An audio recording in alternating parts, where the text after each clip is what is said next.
Coming up on Virginia Currents, find out what it takes to be an organic farmer, the sacrifices when fighting Mother Nature, and the delicious and healthy rewards when we visit Delli Carpini Farm. Plus, adding a gateway to Richmond with green space. We visit the Capitol Trees Lowline project to see how the group is transforming eyesores into outdoor destinations. Also, how has the celebrity college admissions scandal left its mark on students in Virginia? The pressures of trying to get into college will be the topic of our current conversation. And we take a ride on the wild side at Virginia Safari Park, where from your car you can have a close encounter of the furry kind. Plus the fun-loving music of Kendall Street Company. All on Virginia Currents. Sometimes I think that we're talking about it. I think it's...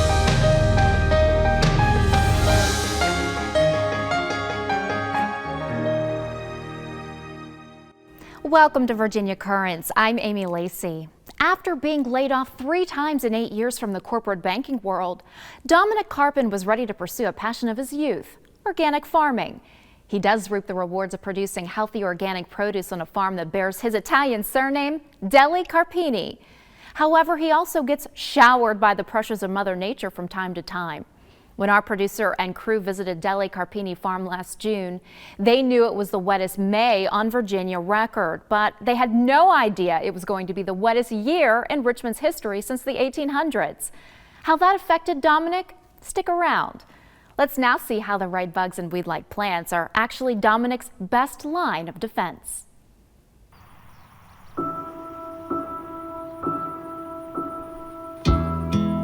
I never had any first-hand generational guidance in the farming at all. When there was this culmination of events in my life 4.5 years ago, I was working at Capital One. I got laid off. My youngest son grew up, went off to college, and a lot of pressure was released off of me. So I decided to re-explore a passion of my youth. And when I got laid off, at first I was kind of in a state of shock of everything that happened, you know. All in all, I see it now as a blessing, a gift from the universe in a way, that I got out of that world and into this world. I probably grow, at the peak, I was up to maybe 80 different things. I've scaled back, I've explored the sales figures. I'm down to about 40 different things now. I grow radishes, turnips, carrots, beets, broccolini, broccoli, cauliflower, cabbage, onions, garlic, asparagus, strawberries, kales. My salad mix is very popular. I grow spinach, potatoes, one of my #1 crops. Adirondack red potato, and it has compounds in it like anthocyanin, bioflavonoids, so it's considered a superfood. There's a blue version of that which I also grow, Adirondack blue. So there's a lot of more higher nutritional value. I also grow a diabetic potato called Nicola, which has a lower glycemic index. And then in the fall, I grow the purple sweet potatoes, which are also in the superfood category. And then I'm hopefully going to produce some elderberries for the herbalists to produce that elixir they use for flu prevention. Biodynamic, there's a lot more to it than what I do, but biodynamic in my world includes planting by the moon, planting when it's favorable for above ground crops, below ground crops, doing cultivation of the soil in the barren phases of the moon so that you'll have better success destroying weeds. Harvesting in the barren phase is supposed to prolong the lifespan of the crop after harvest. I also built into that is zodiac, where you only plant during a water or earth sign. So the moon and the zodiac kind of work together. Biointensive, and that involves where you plant really densely. You plant things in 3 or 6 rows. You're trying to crowd out and shade out all the weed competition. I do some of that. Being an organic farmer, I believe that there's balance in nature, and that the chemicals that are used by conventional farming pollute the soil, pollute the crop. I've had a lot of customers tell me that after switching over to the types of crops that I grow, that their children with food allergies, the allergies would go away. That's 50 cents, please. if you're a conventional farmer using chemicals, you're killing honeybees, native bees, all these other things that we saw out there earlier. We saw, I mean, there's lady beetles, sylphid flies, taconid flies, all these things, dragonflies that you're impacting. Spiders, very sensitive to chemicals. So when you approach it my way, it's more of like an ecosystem where everyone at least gets a decent chance to participate. That's the buckwheat there, the white. If you took a quick moment to get a close-up, we'd probably see evidence of beneficial insects, and it's like a habitat for them. Since I don't use chemicals, this is my #1 defense against pests, is creating habitat for the good bugs to come in and attack the bad ones. Now, if the pests get really bad, I will use soap mixed with a dormant oil sometimes, which is all organic certified. But I just believe that it's just more in harmony with nature overall. I believe it's healthier for people to eat food that's raised organically. I also believe that the flavor profile of organic food is superior. This is an example of, you know, when you've got 6 months of rain in 6 weeks, it's very difficult to run the tractor. So, you know, we've got this tomato here surrounded by all this weed pressure, but the plants are still happy and they still bear fruit. So like this year, on a normal year, you're supposed to get about 10, you get from 1 pound of seed potatoes, you're supposed to get 10 to 15 pounds of harvest, right? So this year I've had really, it was very wet, the wettest May on record in Virginia. So I had a lot of environmental issues that led to wireworms and Colorado potato beetles. So I'm getting, the other day out of a bushel, only maybe 25% of that bushel is viable as a grade A fancy potato. So I'm sacrificing quite a lot in terms of yield to adhere to my organic guidelines, you know. There's kind of a movement going on now with trying to sort of revolutionize food in America. Some of the restaurants I work with have that mentality. I really get excited about that kind of collaborative thing, growing certain crops for certain restaurants. The rewards, well, one of the rewards is providing people with pure, clean food. I get a lot of juice out of that. I like the lifestyle out here. It's very peaceful, it's quiet. I rest when I need to. I take siestas a lot, you know. Sometimes I even take a nap or two on a hot day. It keeps me fit more than anything. My buddy's father used to say, he was a cattle rancher, he said farming's not a living, it's a lifestyle, you know. There's a lot of wildlife out here, wild turkeys. I had a flock of cedar waxwings come through last fall, you know. I like that kind of thing. It's very, I don't know how to describe it. It gives you a sense of solace and peace that I like.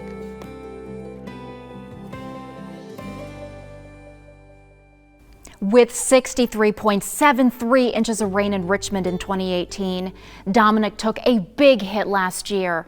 He tells us his potato yield was off by about 80%, and some of the sweet potatoes yielded as low as 10% of normal. He also only got 10 pounds of heirloom tomatoes and typically gets 10,000 pounds.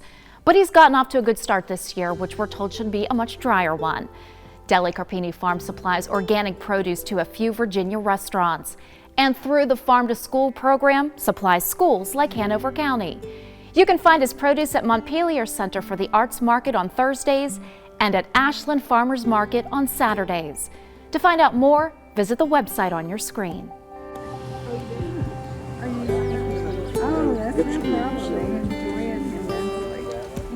The Low Line in Richmond is an outdoor lover's destination, but for the past few years, the project has been about much more than transforming a public space.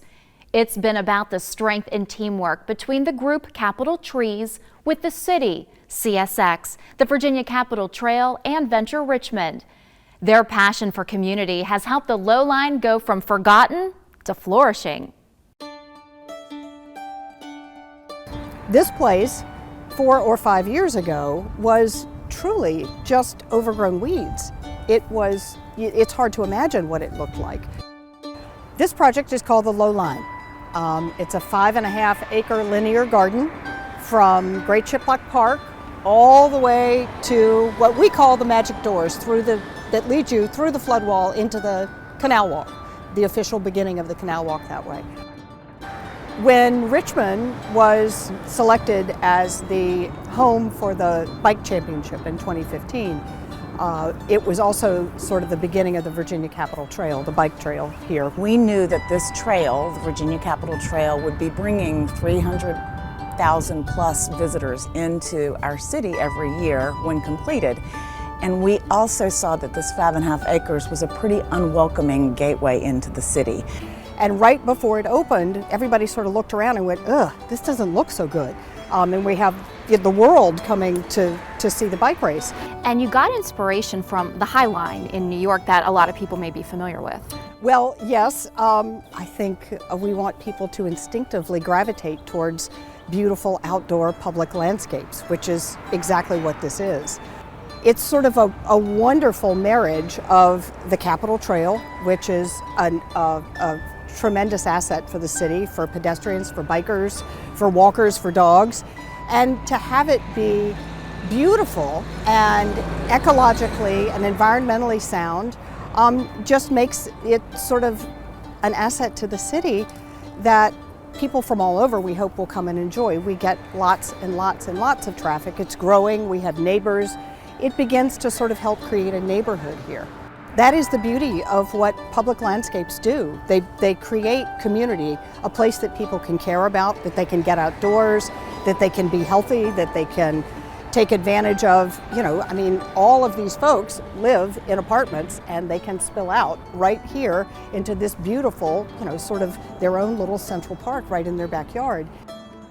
There are so many beautiful changes happening in Richmond right now, and do you hope that others see these types of projects and run with it? Absolutely. We are such believers that by enhancing our outdoor space, you create benefits from the social, the environmental, the health, and the economic aspects for this community, all of which will just make Richmond an even better place to live.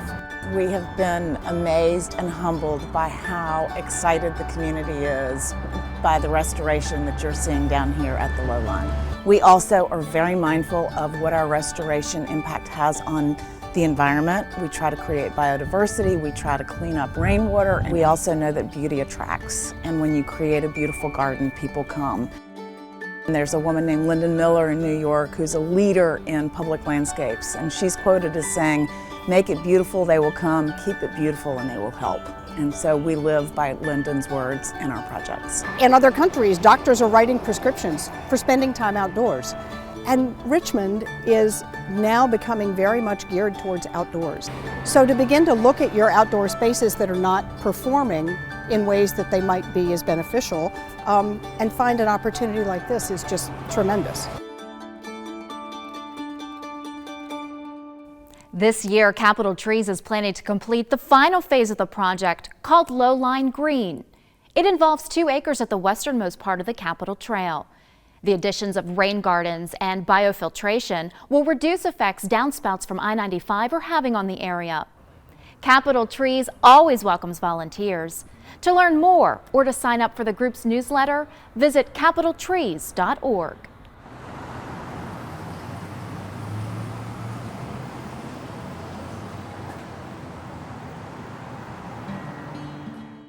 College may be years away for many young students, but the concerns over celebrity college admission scandals are at the forefront of parents' minds today.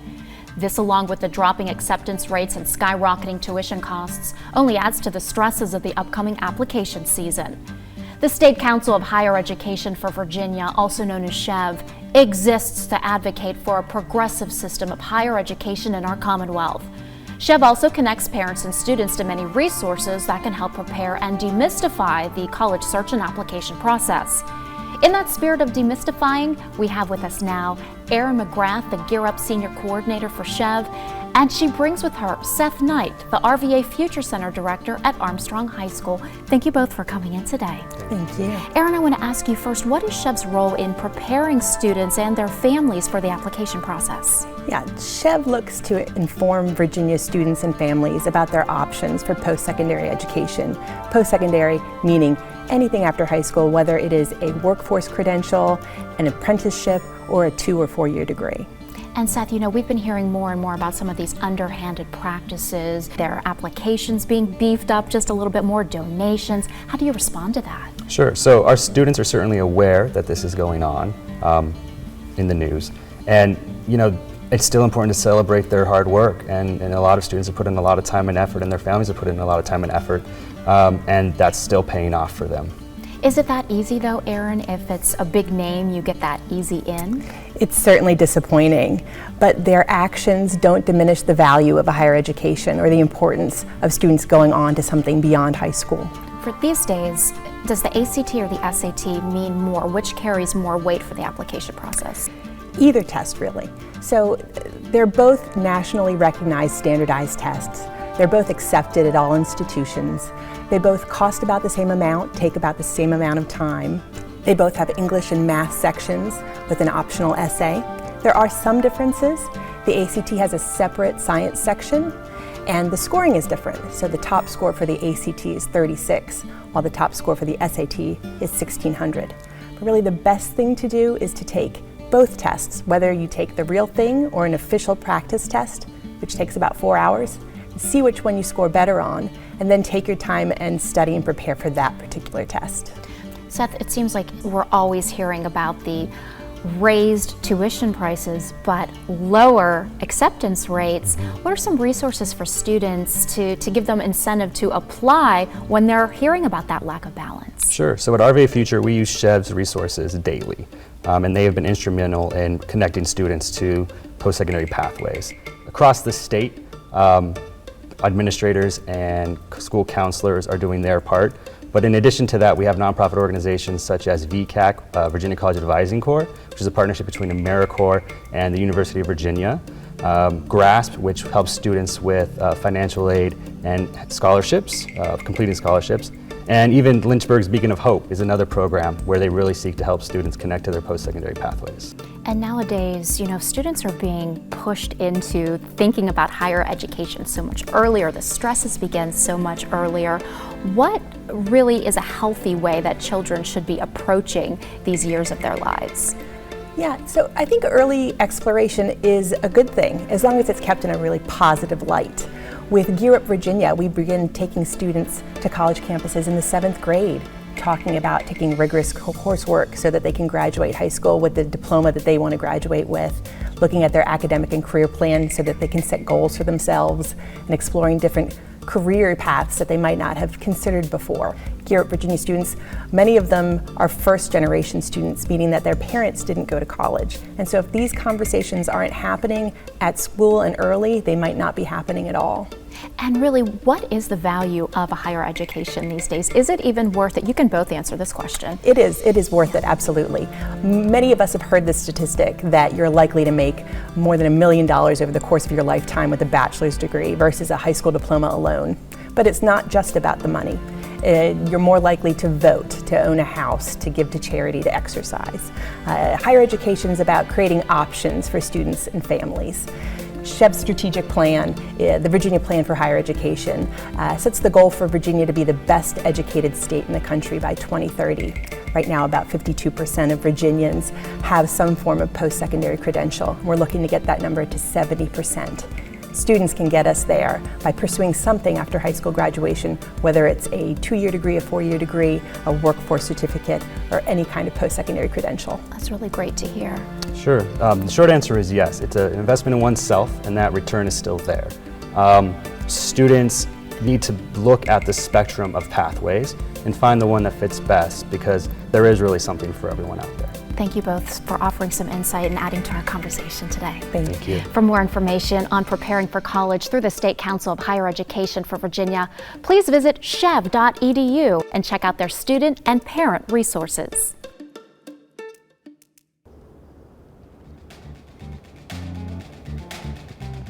Virginia Currents is on the move to Virginia Safari Park in Natural Bridge. Amidst the beauty of the Blue Ridge Mountains, this is the place where animal lovers travel near and far for a truly hands-on experience. The Virginia Safari Park is the only adventure in the state where you can feed and touch the animals from the comforts of your car or by taking a ride in the safari wagon. The 180-acre park has over 1,000 free-roaming animals and a village walkthrough featuring animals from all over the world, including rhinos, kangaroos, zebras, and wildebeest. We had a chance to get our own special tour, so buckle up and let's take a ride on the wild side.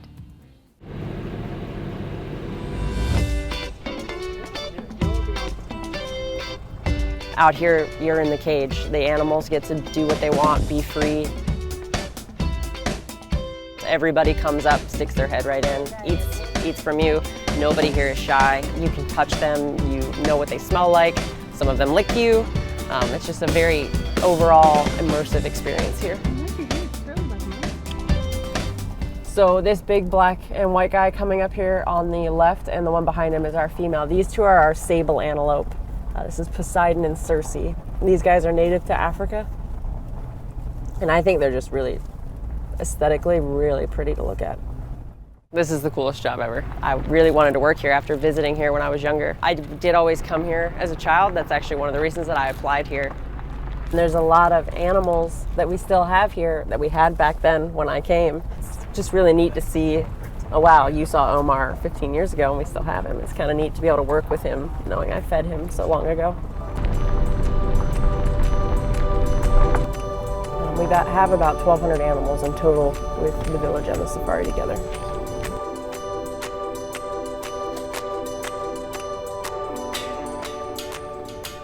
The llamas are a big hit with the guests that come here. We actually had people that submitted their video to the Funniest Home Videos. They actually won with our llamas. The rhinos will also be right up here on the right. And we have a little baby that's up there at the top.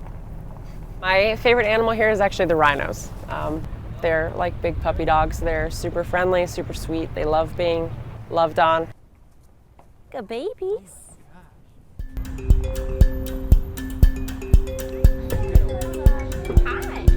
People come from all over to come here. And some of them are just passing through because we're right off 81. We also have a lot of people that are in Virginia that don't know we're here. Because I've had that several times of, I've lived here my whole life and we never knew you existed. We've been here for 19 years now and people still don't know that we're out here. We opened in 2000.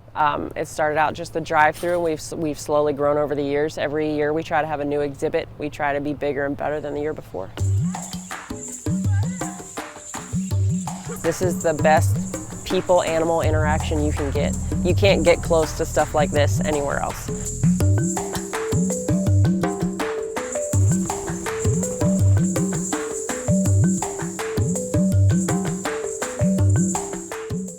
The Virginia Safari Park is open daily through the end of November. For more information, visit virginiasafaripark.com.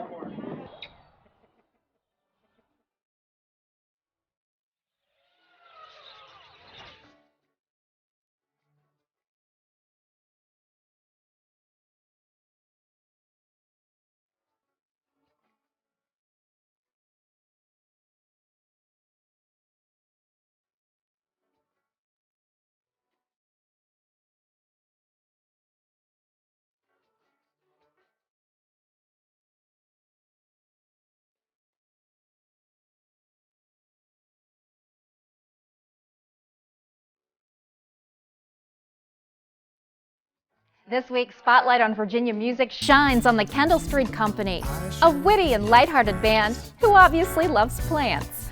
From humble beginnings in 2013 at basement jam sessions at UVA to frontlining at major venues across the East Coast, the Kendall Street Company has established themselves on the indie rock scene. Described as having a psychedelic indie rock sound with folksy vibes, they seek to dismantle stuffy barriers and fuse genres in an ever-shifting, toe-tapping sound experience. Their live shows are known to be engaging and wildly eclectic. We leave you now with a clip of 2 legs and 2 feet. Thanks for watching Virginia Currents. Join us next time for more inspiring stories. I'm Amy Lacey.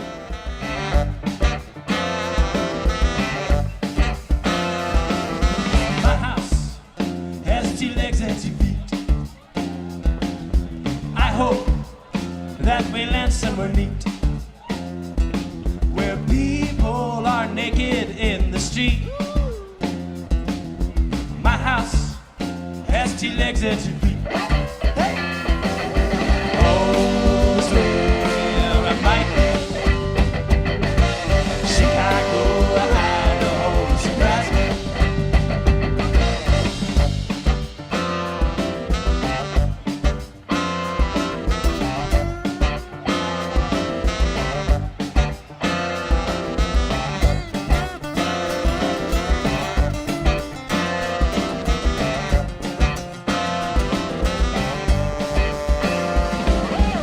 Car has 2 legs and 2 feet. Only when it gets enough to eat. When I curse, it comes out a beep. Son of a... My car has 2 legs and 2 feet.